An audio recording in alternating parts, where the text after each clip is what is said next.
All right, so today we're going to dive into ride hailing.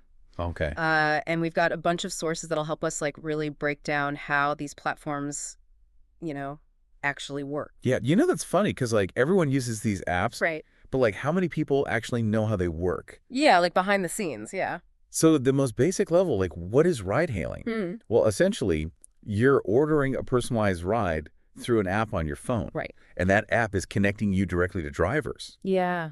And one of the big reasons it's become so popular is because of like transparency. Right. Both the rider and the driver have access to information, right? Makes Yeah. things a lot easier.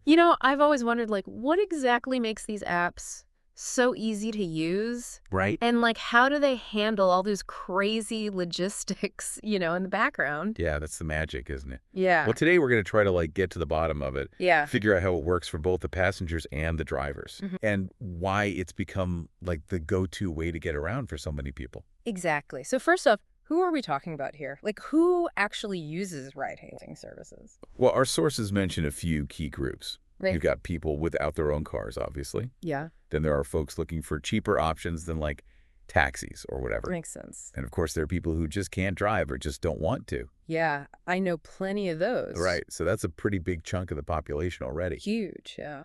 But then you add in like people who want a more upscale experience Right. or travelers in a new city Mm-hmm. or even commuters who just want to avoid the whole parking nightmare. Yeah, like I hate parking. Yeah, it's the worst. So yeah, ride-hailing really does cover a lot of bases. It does, and it's not just about convenience either. Okay. Ride-hailing apps offer some serious advantages. Like what? For passengers, it's all about like ease of use. Yeah. Okay. You can request a ride anytime, anywhere. Yeah. Plus, the price up front, which is huge. Yeah. Right. No surprises? Exactly. And you can track your driver. Yeah. For drivers, it's the flexibility. Yeah. They can set their own hours, be their own boss, basically. Makes sense. So let's actually walk through it. Okay. Like, what are the actual steps involved in, using one of these apps? All right. So first, you got to open the app, Oh, and you enter your pickup location yeah. and your destination. Mhm. Then the app shows you like a bunch of different ride options Okay. with the price for each one right there. So you can compare. Yeah. Exactly. And they often show you like promos and stuff too. Oh, nice. Yeah. So once you pick your ride, you choose how you're going to pay. Credit card usually. Yeah, it could be. Yeah. Okay. And then you confirm the ride. Mm-hmm. Now, the app's going to search for a driver for you. Okay. And once a driver accepts, you get their info, Okay. like their car details, Mm-hmm. and you get an ETA, like an estimated time of arrival. And that's all live, right? Like it updates as they're driving? Oh, yeah. It's all real time. So you can like watch them on the map as they're coming to get you. So no more wondering where your ride is. Nope. You know exactly when they'll be there. I love that. Oh, and you can usually contact the driver too. Oh, okay. Like if you need to give them specific instructions or Yeah, whatever. yeah. Then there's the OTP, What? the one-time password. Okay. It's like a security code. Got it. You share it with the driver just to make sure you're getting in the right car. Ah, that's smart. Yeah. Safety first. Exactly. And during the ride, you can track your route on the map. Okay. Sometimes you even get like in-car entertainment. Fancy. And when you arrive, payment is usually automatic Yeah. through the app. Easy. And then the last step is rating the driver and the ride. Right. The whole star system Yeah, exactly. helps keep everyone accountable. Pretty much.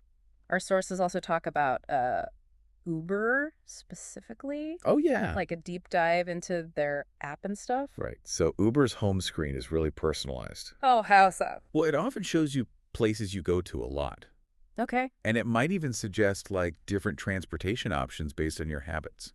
Interesting. Yeah. And their search screen is super detailed. Okay. You can book rides for yourself or someone else. Huh. You can schedule rides in advance. Wow. And you can even choose like a round trip option. So you can basically plan out your whole transportation. Yeah. They try to make it as convenient as possible. Cool. And then when you're looking at the ride options themselves. Right. So they show you the price, obviously, Yeah. any discounts you might have, Mm-hmm. and all the different payment methods you can use. So like that whole emphasis on transparency that we talked about. Exactly. They want you to know exactly what you're getting into. I like that. And once you confirm the ride. You get all the driver and vehicle info, Okay. and you can contact them if you need to. Mm-hmm. Then when you start the ride, you got to do that OTP thing for security. Right. The code. Yep. And during the trip, they have all those safety features, Yeah. like emergency buttons and stuff. Gotcha. And then when the ride ends, You get a full summary, Okay. a receipt for your payment, Mm-hmm. and you can easily get help if you need it. Sounds like they've thought of everything. They really have. So just to kind of recap, Sure. the success of ride-hailing comes down to a few things. Right. Transparency for both riders and drivers. Yeah. The ability to meet like all kinds of different transportation needs. Exactly. And a really smooth, user-friendly experience. Yep, like Uber's app. Exactly.